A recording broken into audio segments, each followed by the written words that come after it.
പീരുമേട് ശ്രീകൃഷ്ണസ്വാമി ക്ഷേത്രം. ആശ്രിത വത്സലനും ഭക്തരക്ഷകനുമായ സാക്ഷാൽ ശ്രീകൃഷ്ണ ഭഗവാൻ ഭക്തർക്ക് എല്ലാവിധ അനുഗ്രഹാശിസുകളും നൽകി വരുന്ന ഒരു ക്ഷേത്ര സങ്കേതമത്രേ പീരുമേട് ശ്രീകൃഷ്ണസ്വാമി ക്ഷേത്രം. കൃഷ്ണ അപരാധമെന്തു ചെയ്തു പാവമീത്തോഴൻ. ഭാരതീയ പുരാണങ്ങളിലെയും മഹാഭാരതത്തിലെയും മുഖ്യ കഥാപാത്രമായ ശ്രീകൃഷ്ണൻ മഹാവിഷ്ണുവിൻ്റെ ദശാവതാരങ്ങളിൽ ഒന്നത്രേ. ഭക്തിയുടെയും കാവ്യഭാവനയുടെയും പ്രണയസങ്കല്പത്തിൻ്റെയും സാക്ഷാത്കാരമാണ് ഭഗവാൻ ശ്രീകൃഷ്ണൻ. മധുരയിൽ ജനിച്ച് അമ്പാടിയിൽ വളർന്ന ശ്രീകൃഷ്ണൻ ബാല്യകാല വിനോദങ്ങളിൽ പോലും ഈശ്വര ചൈതന്യം പ്രസരിപ്പിച്ചിരുന്നു. തൻ്റെ ശിശുപ്രായത്തിൽ തന്നെ വധിക്കാനെത്തിയവരെയും അവരെ അതിന് നിയോഗിച്ച കംസനെയും സ്വന്തം കൈകൊണ്ട് നിഗ്രഹിച്ച് മരണത്തിലും അവർക്ക് സായുജ്യം നൽകി. അറിയാത്ത മായകളിൽ അടിതെറ്റി വീഴും നേരം അവിടുന്നെൻ ഭഗവാനേ അടിയനെ കാത്തിടണേ. മായാബദ്ധമായ ലോകത്ത് മായക്കണ്ണനാണ് ഭഗവാൻ ശ്രീകൃഷ്ണൻ. കർമ്മനിരതവും സജീവവുമായ ആ ജീവിതത്തിൽ ആദർശവും പ്രായോഗികതയും സമന്വയിക്കുന്നു.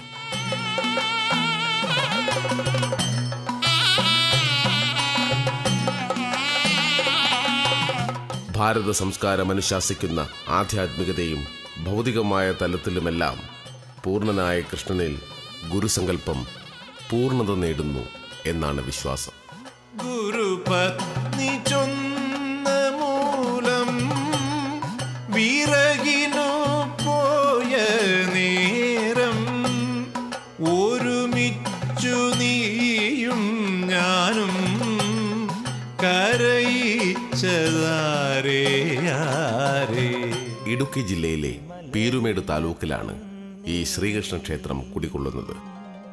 പീരുമേട് ടൗണിൽ നിന്നും ഏതാണ്ട് 1/4 കിലോമീറ്റർ മാത്രം അകലെയാണ് ഈ ക്ഷേത്രം സ്ഥിതി ചെയ്യുന്നത്. അടിമലരിണ തന്നെ കൃഷ്ണ അടിമലരിണ തന്നെ.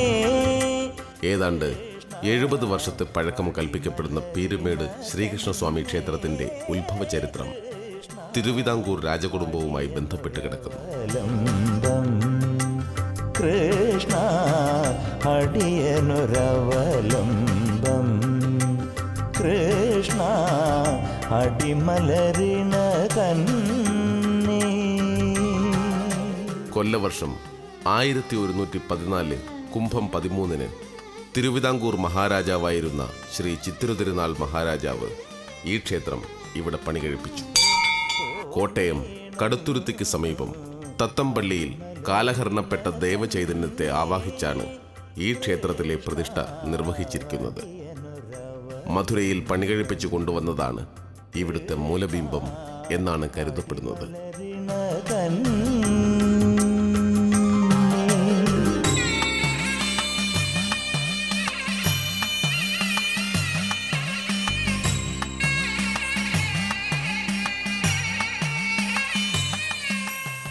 കൊല്ലവർഷം 1114 ക്ഷേത്രത്തിൻ്റെ പ്രതിഷ്ഠാകർമ്മങ്ങൾ നിർവഹിക്കപ്പെട്ടുവെങ്കിലും 1122 വരെ ഈ ക്ഷേത്രത്തിൽ നിത്യപൂജകൾ കൃത്യമായി നടത്തിയിരുന്നില്ല.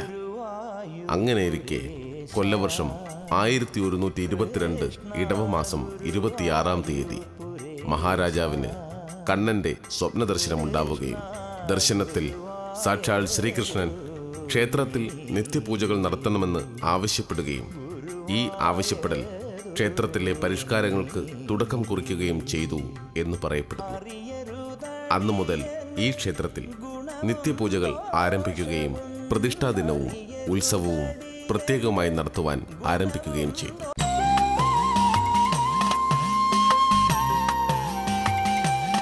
പടിഞ്ഞാറേക്ക് ദർശനമായാണ് ശ്രീകൃഷ്ണസ്വാമി പീരുമേട് ക്ഷേത്രത്തിൽ കുടികൊള്ളുന്നത്. ദിവസേന 3 പൂജയും ശീവേലിയുമാണ് ക്ഷേത്രത്തിൽ വിധിപ്രകാരം നടത്തിവരുന്നത്.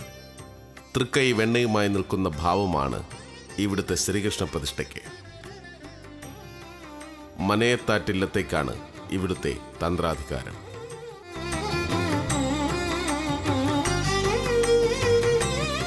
തൃക്കൈ വെണ്ണയാണ് പീരുമേട് ക്ഷേത്രത്തിലെ പ്രധാന വഴിപാട്.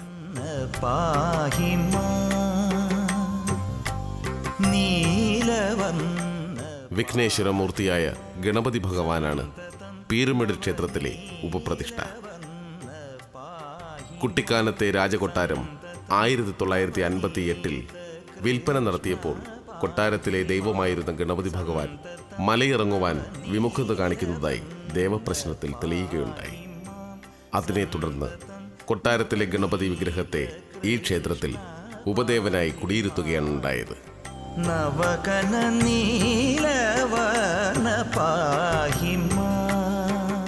മീനമാസത്തിലെ തിരുവോണ നാളിൽ കൊടിയേറി രോഹിണി നാളിൽ ആറാട്ടോടുകൂടി അവസാനിക്കുന്ന 10 ദിവസത്തെ തിരുവുത്സവമാണ് പീരുമേട് ശ്രീകൃഷ്ണസ്വാമി ക്ഷേത്രത്തിലെ പ്രധാന വിശേഷാവസരം.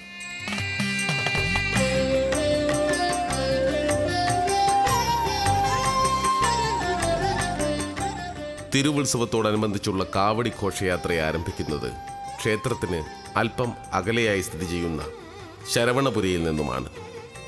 മാലയിട്ട് നോമ്പുനോറ്റ് ഭക്തന്മാർ ശരവണപുരിയിൽ നിന്നും കാവടിയുമേന്തി ശ്രീകൃഷ്ണ മന്ത്രധ്വനികളുമായി